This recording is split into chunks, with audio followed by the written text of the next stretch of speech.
Welcome to Go Deeper, Wyndham Art Gallery's podcast channel, part of our Go Deeper program that provides an in-depth look at each of our exhibitions. Today you are listening to an abridged recording of an interview between curator Dr. Megan Evans and artist Amala Groom about her work Copywrong. This sculptural piece was not only a finalist in the 2020 Wyndham Art Prize, but also the winner. We hope you enjoy learning more about this work and that you'll tune in for future interviews with some of our other Wyndham Art Prize 2020 finalists. Maybe you could just talk a little bit about your work that you've put in this show, because I think it's a really powerful piece and people would love to hear you talk about it.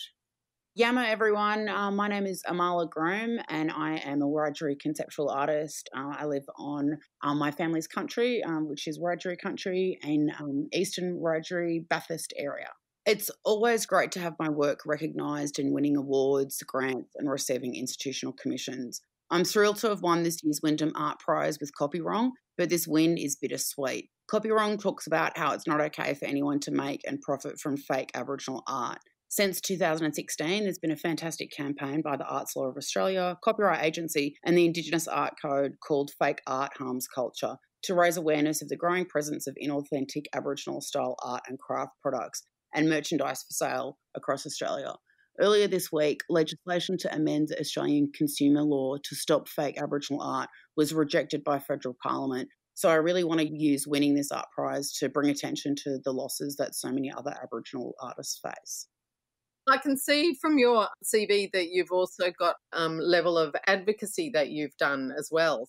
Obviously, your work is about making a difference and confronting issues and dealing with things that are pertinent to you as an Indigenous artist. Do you want to talk a bit about the relationship between your politics and your art?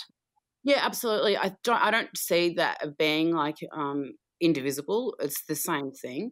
The politics and the advocacy is automatically infused within my practice, but then as a development of my practice, because I was making so much work that was responsive to policy or to institutionalized racism or to the illegal infringement and imposition of our rights and freedoms as Aboriginal people. So I started to be a little bit more proactive in making work that was the kind of work that I wanted to make, as opposed to just responding to the colonial projects, and just really moved forward to being able to go, you know what, if I play in the Aboriginal space, then that's outside of the colonial space. So then I can actually dissect and disseminate what's happening in the colonial space, because that's a really limited space, whereas the Aboriginal space to me feels really unlimited.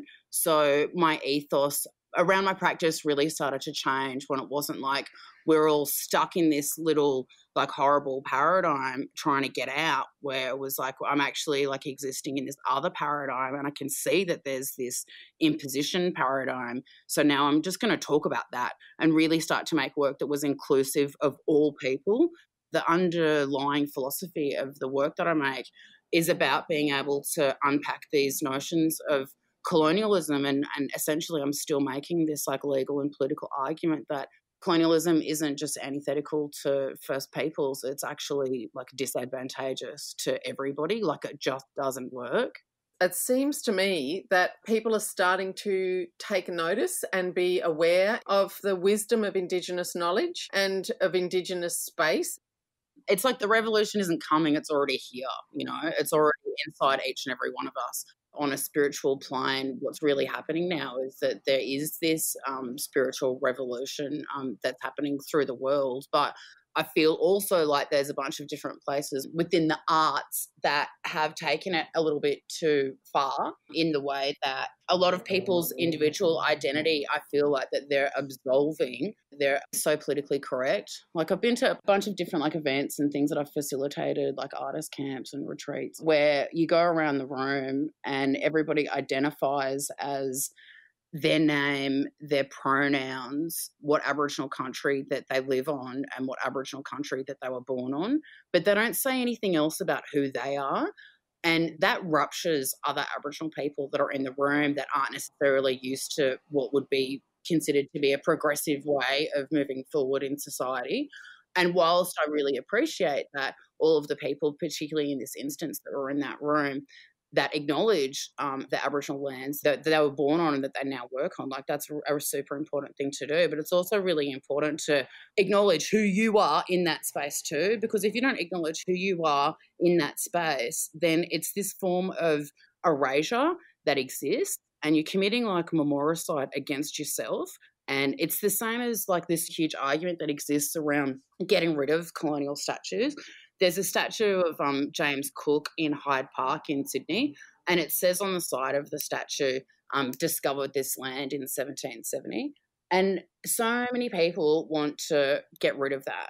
And it's just like, no, don't get rid of it, because if you get rid of that, then that means that you're getting rid of the fact that for so long we had to put up with and deal with this false history that was imposed upon us. So you're committing this form of colonial privileged erasure, and that's super problematic. And these are the conversations, I guess, now that we're having, when especially like organisations are looking at being able to make sure that they're progressive and inclusive.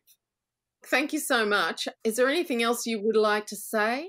I consider this like a win, not just for myself as an individual and for my family and for the issues that this particular work is advocating for and provoking, but it's also so amazing that we are winning these works, and that we as Aboriginal and Torres Strait Islander peoples are being so present this year, which is such an important year for us as Australian people to reflect upon where we are, where we've come from, and where we're going as a nation of nations.